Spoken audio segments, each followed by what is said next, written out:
Xəritə sıxımda verilmiş A nöqtəsindən uçuşa başlayan təyyarə əvvəlcə 180 dərəcə azimutla, 180 dərəcə cənubu göstərir, 8880 kilometr yol getmişdir.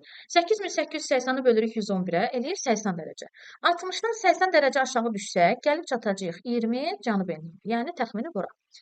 Sonra isə şərq istiqamətində 40 dərəcə hərəkət etmişdir. 90-daydı, 40 dərəcədə hərəkət etdi, gəldi çatdı 130 dərəcə şərq uzunluğuna.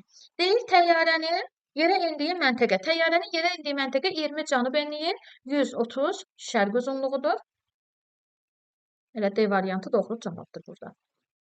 Bakı şəhəri yerli vaxt fərqini müəyyən edin. Gəlin eləyək. Bakı şəhəri yerləşir 50 dərəcə şərq uzunluğunda, 50 ilə 130-un arasında. Bura 50, bura 130.